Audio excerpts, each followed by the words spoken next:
नमस्कार दोस्तों, मैं पूजा चार स्वागत करती हूँ आप सभी। स्वागत है सभी का आज के इस लाइव से। और अपन ने पॉलिटी जो स्टार्ट कर रखी है वो हर एक एग्जाम के लिए ज़रूरी नहीं कि आप पर्टिकुलर किसी एक एग्जाम को लेके ही इस सेशन को देखो। आप कोई भी एग्जाम की तैयारी कर रहे हो जिसमें आपकी पॉलिटी आती है, जैसे रेलवे हो गया, एसएससी हो गया, या फिर लगभग हर एक एग्जाम में जीके आता है। और जीके जहाँ पे आता है इंडिया की पॉलिटी पूछी ही जाती है। और आज तो अपन जिस टॉपिक की बात करेंगे वो है अपना राज्यपाल। तो आप ये नहीं, मेरा तो ये कहना है कि यदि आप किस एग्जाम की तैयारी नहीं करते हो तो भी आपको ये सेशन देखने चाहिए। रीजन क्या है कि आप भारत के नागरिक हो और आपको अपने भारत के संविधान के बारे में जानकारी होनी आवश्यक है। राज्यपाल के बारे में बात करेंगे। आपके एग्जाम में जो जो प्रश्न पूछे गए हैं राज्यपाल से वो सारे के सारे इस सेशन में आपको मिल जाएंगे। जय हिंद, इंडियन कार्तिक, स्वागत है सभी का। तो चलिए स्टार्ट करते हैं बिना देरी के सेशन को। टॉपिक अपना राज्यपाल। देखिए, अपन ने जब अपन पढ़ रहे थे तो अपन ने पुरानी हिस्ट्री पढ़ी थी, जैसे संवैधानिक प्रावधान वगैरह पढ़े थे, पहले की चीजें, ठीक है। जैसे अनेक प्रकार के अधिनियम पढ़े थे, एक्ट पढ़े थे, राजलेख पढ़े थे। उसके बाद जैसे ही अपन ने अलग अलग संविधान के भाग स्टार्ट किए तो उन भागों में अपन जैसे क्रम से चल रहे थे। वेरी गुड आफ्टरनून सभी का, बहुत बहुत स्वागत है। यसीर हेलो, आपका भी स्वागत है। अरुण, जय श्री राम, आपका भी स्वागत है। जिस प्रकार अपन ने केंद्र में अनेक पद देखे, जैसे राष्ट्रपति पद की अपन ने बात की थी। राष्ट्रपति जो कि भारत की कार्यपालिका का नाम मात्र का प्रधान होता है, अनुच्छेद 52 में जिसका विवरण किया गया है। उसी प्रकार से दो प्रकार की कार्यपालिका होती है। जैसे दोनों प्रकार अपन देख सकते हैं, एक है अपनी वास्तविक और एक होती है अपने नाम मात्र की कार्यपालिका। केंद्र में मैं बात करूं, केंद्र में नाम मात्र की कार्यपालिका का प्रधान होता है अपना राष्ट्रपति, जबकि आज अपन बात कर रहे हैं राज्यों में, ठीक है। राज्यों की बात करूं तो नाम मात्र की कार्यपालिका यहाँ किसको माना गया है? राज्यपाल को। सेम सिचुएशन जैसे वास्तविक कार्यपालिका केंद्र में देखूं तो यहाँ पे अपनी होती है पीएम के रूप में, जबकि यहाँ पे वास्तविक कार्यपालिका का प्रमुख कौन होता है? आपका सीएम होता है, यानी कि मुख्यमंत्री होता है। सेम चीजें हैं। राष्ट्रपति को सिर्फ संविधान में ही शक्तियां दी गई हैं। जब अपन राष्ट्रपति के बारे में चीजें पढ़ते हैं कि कैसे क्या उसकी नियुक्ति होती है, कैसे उसकी कितनी पदावधि होती है, क्या उनकी योग्यताएं होती हैं, हालांकि जब शर्तें पढ़ते हैं तब तो इतनी ज्यादा पावर अपन को लगती है कि यार बने तो सिर्फ राष्ट्रपति बने और पद में तो पढ़ाई क्या है ना। लेकिन जब उसकी वास्तविक स्थिति जब अपन देखते हैं, सिर्फ संविधान में उसको बहुत अति सुंदर दर्शाया गया है, लेकिन जैसे ही अपन उसकी वास्तविक स्थिति को देखते हैं तो बहुत ही बोले तो नाजुक कंडीशन होती है। जैसे अपन बोलते हैं ना, कोई बच्चा तैयारी कर रहा होता है तो उस तैयारी की कंडीशन में जब उसकी अच्छी तैयारी नहीं होती है तो क्या बोलते हैं, यार बहुत ही रेयर चांस लग रहे हैं कि इसका सिलेक्शन हो पाएगा। उसी प्रकार से राष्ट्रपति की शक्तियों को पढ़ के तो अपने अंदर बहुत ज्यादा कॉन्फिडेंस आता है कि वाह क्या बात है, ये होती है शक्तियां। लेकिन वास्तविक रूप में उसे कोई भी शक्तियां प्रदान नहीं की जाती हैं। सारा कार्य जो होता है वो मंत्री परिषद की सलाह पर या फिर बोले तो प्रधानमंत्री की सलाह पर राष्ट्रपति के द्वारा किया जाता है। दूसरी तरफ मैं बात कर रही हूँ राज्यों की, तो यहाँ पे नाम मात्र की कार्यपालिका किसको बोला गया है? राज्यपाल को बोला गया है। सेम चीज है, यहाँ भी क्या होती है? विधानसभा होती है। और यहाँ पे भी क्या होता है? मुख्यमंत्री होता है, जिसकी सलाह पर राज्यपाल है वो अलग अलग कार्य करता है, ठीक है। तो आज अपन जिस टॉपिक के बारे में बात करेंगे वो है अपना राज्यपाल। यदि आपको थोड़ी बहुत भी जानकारी है तो राज्यपाल का अपन क्यों माने कि भारत में किसी भी राज्य में एक राज्यपाल होगा? बिल्कुल सही बोला आपने, सुनिए। अनुच्छेद 155 में राष्ट्रपति है वो राज्यपाल की नियुक्ति मंत्री परिषद की सलाह पर करता है। यहाँ पे भी देखो, यहाँ पे राज्यपाल की भी नियुक्ति अगर राष्ट्रपति कर रहा है तो वो भी मंत्री परिषद की सलाह पर कर रहा है, वो सब विवेक से कुछ भी नहीं कर सकता, ठीक है। अब बात करेंगे पर राज्यपाल के बारे में। तो राज्यपाल का सबसे पहले तो मैं बात करूं, उल्लेख कहाँ पे किया गया? भारत के संविधान में कहाँ लिखा गया है कि किसी भी राज्य का एक राज्यपाल होगा? सारे अनुच्छेद देखेंगे, एक एक अनुच्छेद के बारे में अपन बात करेंगे कि कहाँ पे तो इसका उल्लेख किया गया है, कहाँ लिखा हुआ है कि भारत का एक राज्यपाल होगा, कहाँ लिखा हुआ है कि इसकी नियुक्ति राष्ट्रपति करेगा, कहाँ लिखा हुआ है कि इसकी पदावधि 5 वर्ष होती है, कहाँ लिखा हुआ है कि उसे 5 वर्ष से पहले भी पद से हटाया जा सकता है, कि राष्ट्रपति के प्रसाद पर्यंत कार्य करता है, कौन कौन सी इसको शक्ति दी गई है, कितना इसका वेतन होगा, कौन इसको शपथ दिलाएगा, ये सारी चीजें कहाँ लिखी हुई है? संविधान में बहुत सुंदर अक्षरों में लिखी हुई है। और उन्हीं के बारे में इसी सेशन में अपन बात करेंगे। तो एक बार फिर से आप सभी का बहुत बहुत स्वागत है। आइए देखते हैं राज्यपाल पद को। बात करते हैं सबसे पहले अनुच्छेद की। सबसे पहले आता है अनुच्छेद 153। यहां पे बात करेंगे अपन, एक भाग देखा था अपन ने, भाग 5। वैसे एक बार फिर से रिवाइज करवा देती हूँ सबसे पहले भागों के बारे में। अपने भाग 1, 2, 3, 4, 5, 5 तक अपन ने भाग क्लियर कर लिए। अभी अपन बात कर रहे हैं भाग 6 की। भाग 1 में क्या था? राज्य क्षेत्र था। भाग 2 किससे संबंधित है? नागरिकता से। भाग 3 मूल अधिकारों से। भाग 4 टीपीएसपी से। भाग 4 के मूल कर्तव्यों से। भाग 5 अपन ने पढ़ा था संघ से संबंधित है। और संघ में यानी बात करूं जैसे राष्ट्रपति पद हो गया, अनेक जो केंद्र के जो पद होते हैं, संघ के जो पद होते हैं, उनके बारे में अपन ने विस्तृत रूप में पढ़ लिया है। लेकिन यहाँ पे बिल्कुल राजमौर्य, आपका भी बहुत बहुत स्वागत है। यहाँ पे अपन भाग 6 की बात कर रहे हैं और यहाँ पे सबसे पहले अनुच्छेद लिया है अपन ने 153। बड़े सीक्वेंस से पढ़ेंगे, बिल्कुल आप सभी एकदम सटीक जानकारी दे रहे हो।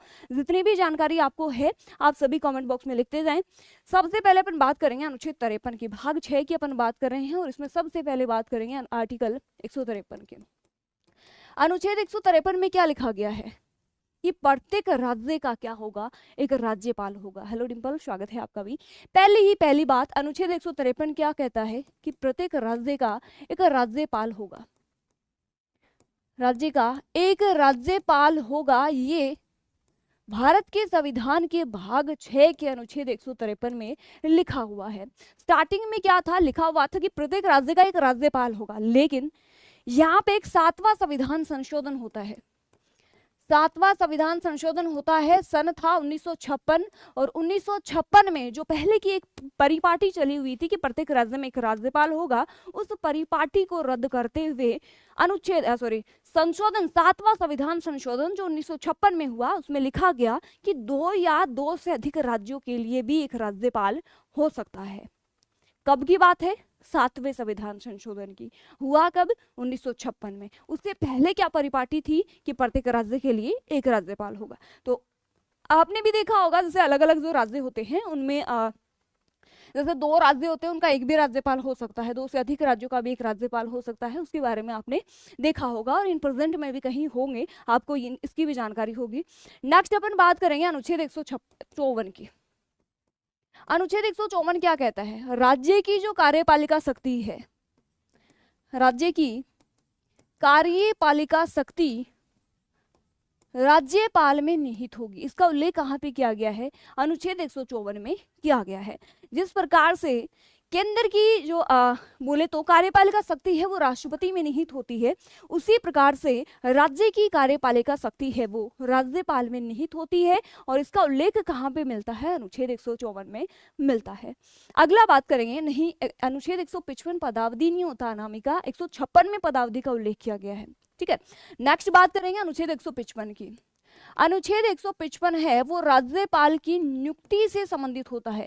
अभी अभी आपने एक बच्चे ने कमेंट किया था कि राज्यपाल की नियुक्ति कौन करता है, तो आपने बताया कि राज्यपाल की नियुक्ति राष्ट्रपति के द्वारा मंत्री परिषद की सलाह पर की जाती है। एग्जाम में प्रश्न पूछा जाता है कि राष्ट्रपति राज्यपाल को मनोनीत करता है या फिर बोले तो राज्यपाल का जो पद है वो मनोनीत है, निर्वाचित है, नियुक्त है। तो राज्यपाल का जो पद है वो क्या है? नियुक्त है। यानी राज्यपाल की नियुक्ति है वो राष्ट्रपति के द्वारा की जाती है और मंत्री परिषद की सलाह पर राष्ट्रपति इसकी नियुक्ति करता है। इसका उल्लेख कहाँ पे मिलता है? अनुच्छेद 155 में इसका उल्लेख मिलता है। ठीक है, अगला अपन बात करेंगे। देखिए, राष्ट्रपति के प्रसाद पर्यंत कार्य करता है। राष्ट्रपति अपने यदि उनको लगे कि ये सही तरीके से काम नहीं कर रहे हैं या फिर ये संवैधानिक उल्लंघन कोई कर रहे हैं या फिर संविधान का अतिक्रमण कर रहे हैं, तो उस कंडीशन में वो है राज्यपाल को हटा भी सकते हैं। अगली बात करेंगे अनुच्छेद 156 की। अनुच्छेद 156 क्या कहता है? ये राज्यपाल की पदावधि से संबंधित है। पदावधि का क्या सेंस है? पद की अवधि, यानी कि राज्यपाल का कार्यकाल कितने वर्ष का होगा। तो राज्यपाल का कार्यकाल कितने वर्ष का होता है? 5 वर्ष का होता है। हालांकि 5 वर्ष यहाँ पे लिखा गया है। जैसे मैं किसी भी पद की बात करूं तो उसका कार्यकाल लिखा हुआ होता है सिर्फ, वहां पे कुछ कंडीशन ऐसी होती हैं जैसे कि उसको 5 वर्ष से पहले भी हटाया जा सकता है या फिर 5 वर्ष से उसका कार्यकाल बढ़ाया भी जा सकता है।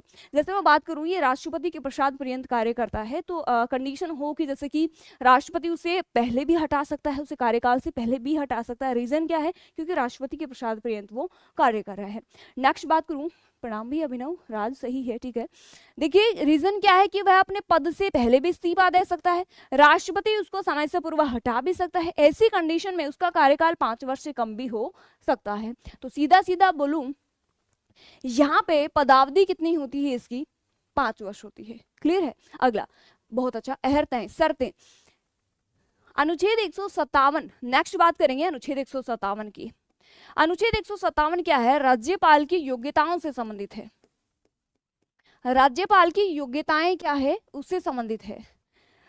योग्यताओं की बात करूं तो राज्यपाल पद के लिए कौन कौन सी योग्यताएं होनी चाहिए? योग्यताएं, जैसे आपसे पूछूं कि आपको राज्यपाल बनना है तो आप में कौन कौन सी एबिलिटी होनी चाहिए कि आप राज्यपाल बन पाओ। ठीक है, तो देखिए सबसे पहली तो बात यही है कि वह भारत का नागरिक होना चाहिए, भारत का नागरिक होना चाहिए। दूसरी चीज, वह 35 वर्ष की आयु है, वो उसकी आयु 35 वर्ष होनी चाहिए, मिनिमम बताइए मैंने, मैक्सिमम इसमें कोई प्रावधान नहीं होता है। पॉलिटिकल जो पद होते हैं उसमें मिनिमम एज का क्राइटेरिया ही देखा जाता है। बिल्कुल, राज्यपाल की पदावधि, बिल्कुल ठीक बोला आपने, राज्यपाल है वो राष्ट्रपति के प्रसाद पर्यंत पद धारण करता है। राज्यपाल राष्ट्रपति को संबोधित अपने हस्ताक्षर सहित लेख द्वारा अपना पद त्याग कर सकता है। बिल्कुल, और यही रीजन है कि उसका कार्यकाल है वो 5 वर्ष जो है उसको घटाया बढ़ाया भी जा सकता है। ठीक है, यहाँ तक क्लियर हुआ? यहाँ पे अनुच्छेद 157 की अपन ने बात की, और इसमें क्या है? राज्यपाल की योग्यताएं। योग्यताओं में ये है कि सबसे पहले तो भारत का नागरिक होना चाहिए, उसकी आयु है वो 35 वर्ष होनी चाहिए। ठीक है, अब बात करेंगे, नेक्स्ट आता है अपना अनुच्छेद 158। अनुच्छेद 158 क्या कहता है? अनुच्छेद 158 उसके वेतन और भत्तों से संबंधित है। जैसे कि राज्यपाल का जो पद होता है वो पद धारण करने के बाद उसके वेतन भत्तों में कोई भी कमी नहीं की जा सकती। इसका उल्लेख अनुच्छेद 158 में आपको मिलता है। बात करूं इसका वेतन कितना होता है तो 3.5 लाख इसका वेतन होता है। और अगला आपका अनुच्छेद आता है अनुच्छेद 159। अनुच्छेद 159 क्या है? राज्यपाल की शपथ से संबंधित है, शपथ और इस्तीफे से संबंधित है। तो राज्यपाल को शपथ कौन दिलाता है? जैसे नियुक्ति की आपने देख ली कि राष्ट्रपति के द्वारा इसकी नियुक्ति की जाती है। नेक्स्ट, हाँ ठीक है, शर्तों से संबंधित है। ओके ओके, यहाँ पे बात करें, हाँ वेतन भत्तों से संबंधित हो गया ये वाला 158। नेक्स्ट बात करेंगे 159 की, ये क्या है? राज्यपाल की शपथ से संबंधित है कि शपथ कौन दिलाता है। तो उच्च न्यायालय का जो मुख्य न्यायाधीश होता है वो क्या है? इसको शपथ दिलाता है। अब कुछ कंडीशन ऐसी होती हैं जैसे कि न्यायाधीश है वो उपस्थित नहीं है, तो ऐसी कंडीशन में उस न्यायालय का वरिष्ठ न्यायाधीश है वो राज्यपाल को शपथ दिलाता है। तो ये तो मोटा मोटी आपका क्या हो गया? अनुच्छेद हो गए जिनके बारे में, हाँ ये तो क्या हुआ, नॉर्मली आपके वो अनुच्छेद हैं जो सीधे सीधे आपके एग्जाम में पूछे जाते हैं। समझ आया? अब बात करेंगे एक एक के बारे में। देखिए यहाँ पे लिखा हुआ है, सबसे पहले अनुच्छेद 153 के बारे में बात करेंगे। राज्यपाल का उल्लेख संविधान में कहाँ पे किया गया है तो वो है आपका अनुच्छेद 153। ठीक है, नेक्स्ट बात करेंगे, मूल संविधान में अनुच्छेद 153 में यह उल्लेख किया गया कि प्रत्येक राज्य के लिए क्या होगा? एक राज्यपाल होगा। एक बार मैं करवा रही हूँ, वो आप आराम से देख लीजिए, उसके बाद आप खुद कंफर्म कर लेना एक दूसरे से। ठीक है, नेक्स्ट बात करेंगे, परंतु अभी मैंने बताया कि 7वां संविधान संशोधन हुआ 1956 में, जिसके तहत ये क्लियर किया गया कि एक ही व्यक्ति 2 या 2 से अधिक राज्यों का राज्यपाल भी हो सकता है। ये अपन बात करेंगे। सबसे पहले अनुच्छेद 153 की बात करी है। अगला यहाँ पे लिखा हुआ है 154, मैंने आपको बताया था कि राज्य की कार्यपालिका शक्ति है वो राज्यपाल में निहित होगी। ठीक है, अब नेक्स्ट बात करेंगे 155 की। अनुच्छेद 155 क्या है? राज्यपाल की नियुक्ति से संबंधित है। तो नियुक्ति कौन करता है? भारत का राष्ट्रपति है वो राज्यपाल की नियुक्ति करता है। किसकी सिफारिश पर करता है? मंत्रिपरिषद की सलाह पर राज्यपाल की नियुक्ति की जाती है। ठीक है, अगला नेक्स्ट बात करेंगे अनुच्छेद 156। तो अनुच्छेद 156 किससे संबंधित है? पदावधि से संबंधित है। अब पदावधि का सेंस क्या है? कार्यकाल से संबंधित है। तो कार्यकाल मैंने अभी आपको बताया 5 वर्ष होता है। जो राज्यपाल होता है वो राष्ट्रपति के प्रसाद पर्यंत पद धारण करता है, और इसका उल्लेख कहाँ पे है? अनुच्छेद 156 के भाग 1 में दिया गया है। ठीक है, अगला नेक्स्ट बात करेंगे शपथ के बारे में। बाकी शॉर्ट में मैंने आपको बता दिया था, एक बार आप इसको भी रीड कर लीजिए। 159 जो होता है वो शपथ और इस्तीफे से संबंधित है। उच्च न्यायालय के मुख्य न्यायाधीश या उनकी अनुपस्थिति में, या तो देखो उच्च न्यायालय का मुख्य न्यायाधीश इनको शपथ दिलाता है, यदि उनकी अनुपस्थिति है तो ऐसी कंडीशन में वरिष्ठ न्यायाधीश है वो उनको शपथ दिलाता है। ठीक है, तो यहाँ पे क्या हुआ? अनुच्छेद 159 आपका क्लियर हो गया। नेक्स्ट बात करेंगे योग्यता, यहाँ पे दे रखी है 157 में योग्यताएं हैं। तो भारत देश का वह नागरिक होना चाहिए, सभी पदों के लिए अनिवार्य होता है। आयु का क्राइटेरिया यहाँ पे 35 वर्ष रखा गया है कि न्यूनतम आयु उनकी 35 वर्ष होनी चाहिए। ऐसा व्यक्ति ही क्या है? राज्यपाल पद के लिए एलिजिबल होगा। अगला कि वह लाभ के पद पर नहीं होना चाहिए, कोई दूसरे पद पे जहां से उनको लाभ का पद सेंस ये है कि जहां से पैसा मिल रहा है।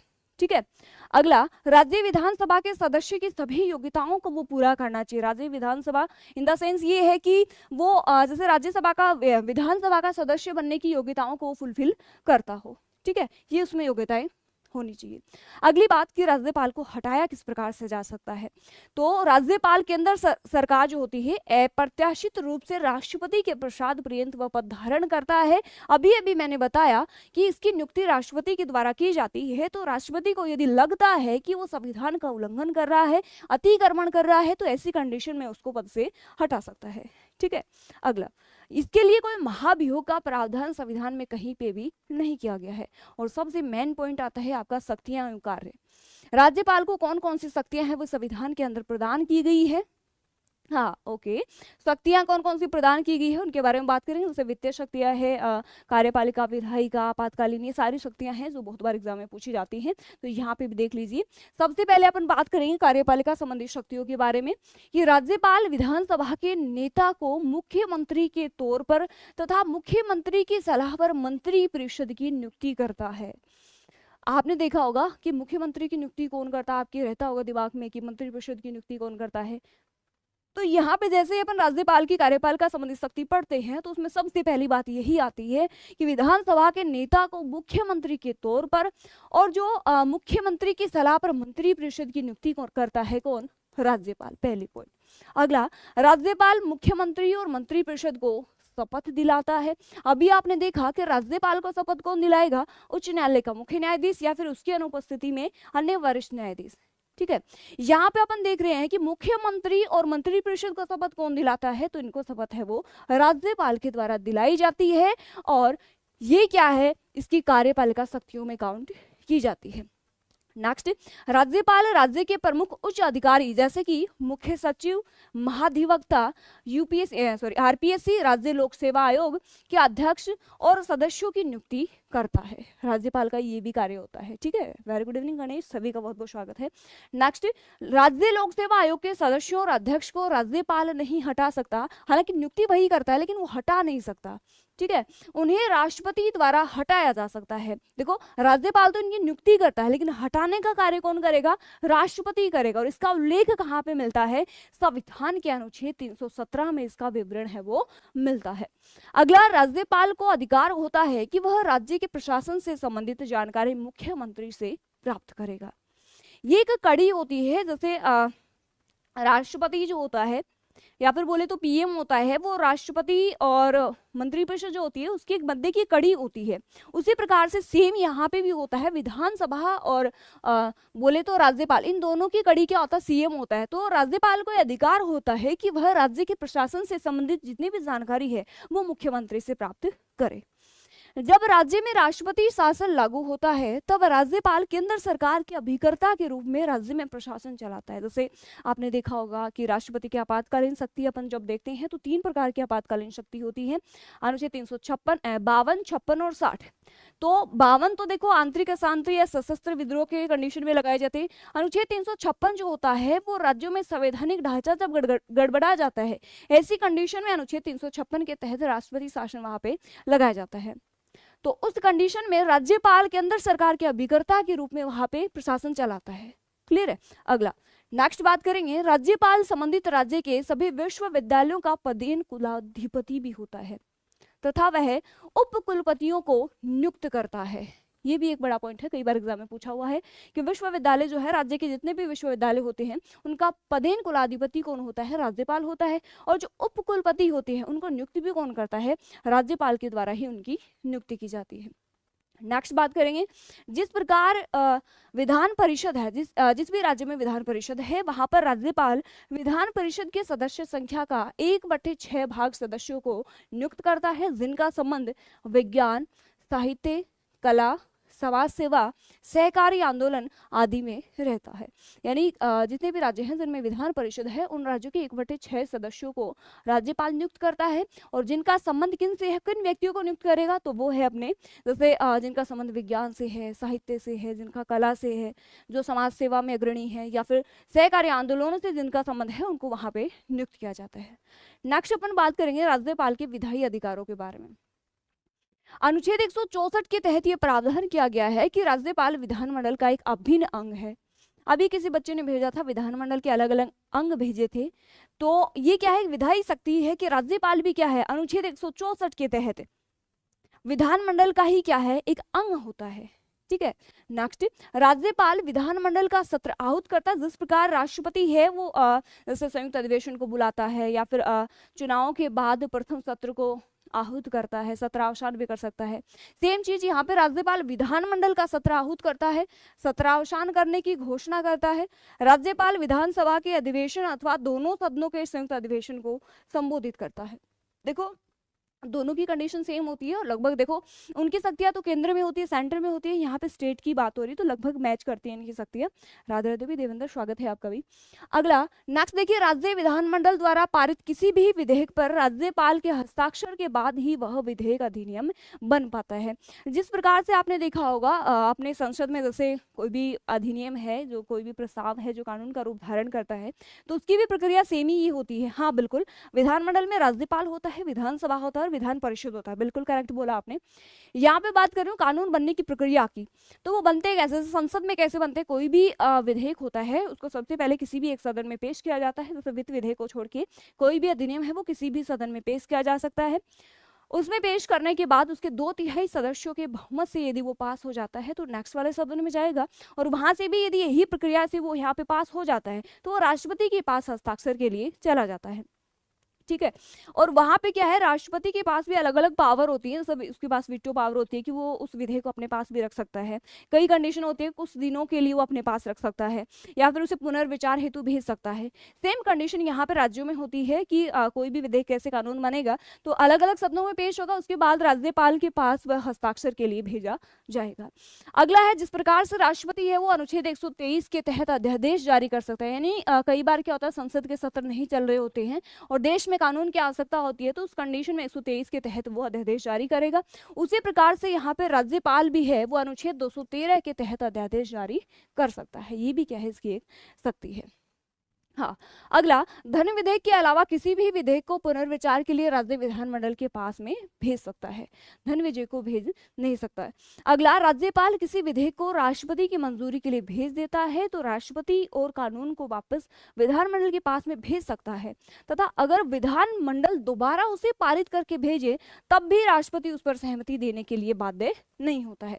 जैसे केंद्र में तो क्या होता है, किसी विधेयक को राष्ट्रपति ने जैसे पुनर्विचार हेतु भेज दिया तो दोबारा से यदि वो विधेयक पारित होकर आ जाता तो लगभग कंडीशन ये बनती है कि उसको क्लियर करना ही होता है, उसको पास करना ही होता है।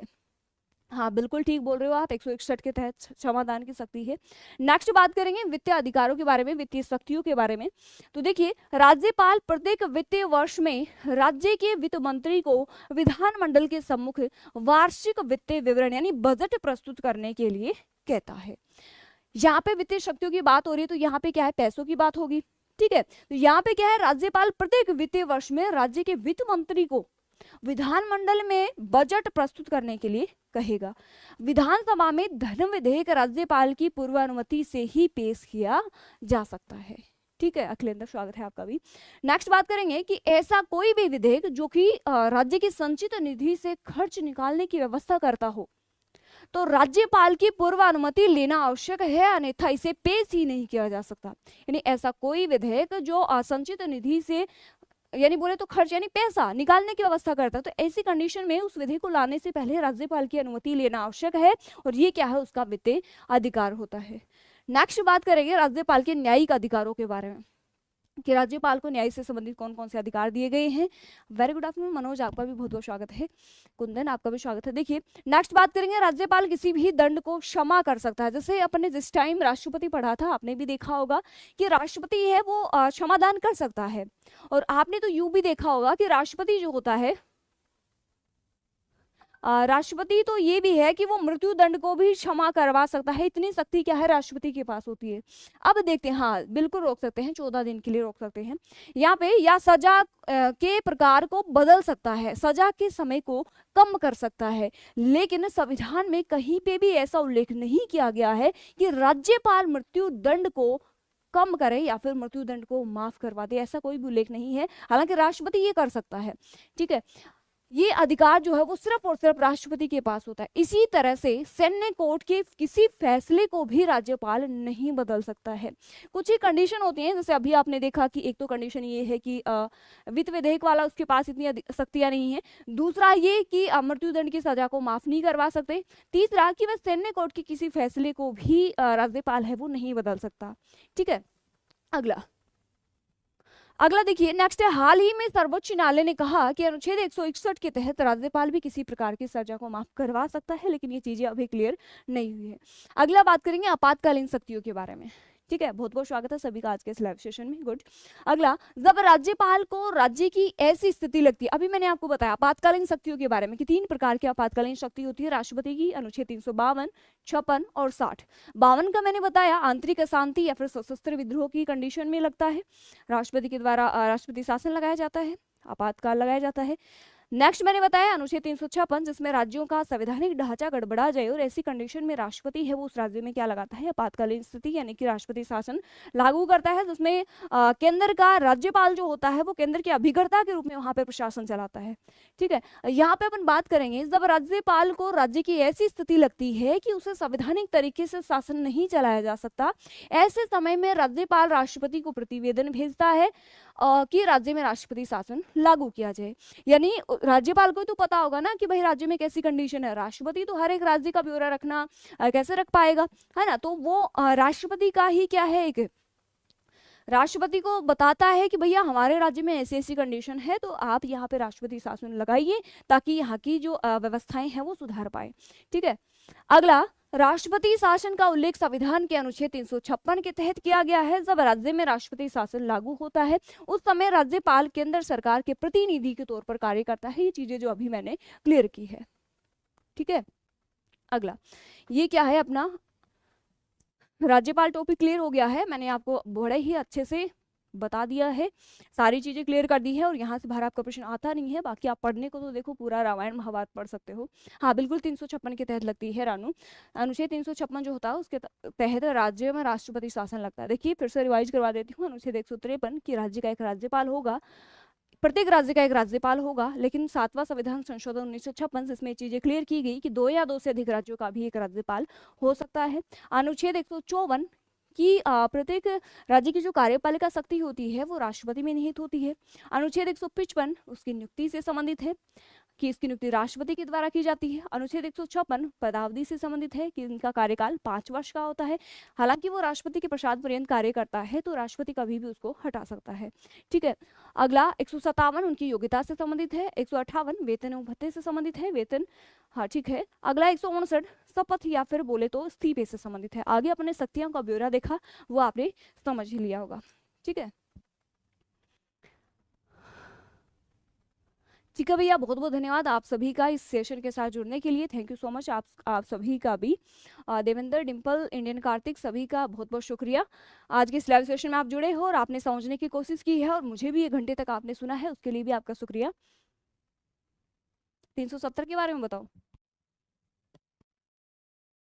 ठीक है, तो अभी तक के लिए तो इतना ही, मिलेंगे फिर नेक्स्ट वीडियो में, तब तक के लिए थैंक यू सो मच। आप सभी का बहुत बहुत शुक्रिया है कि आप इतने अच्छी तरीके से सुन पा रहे हो।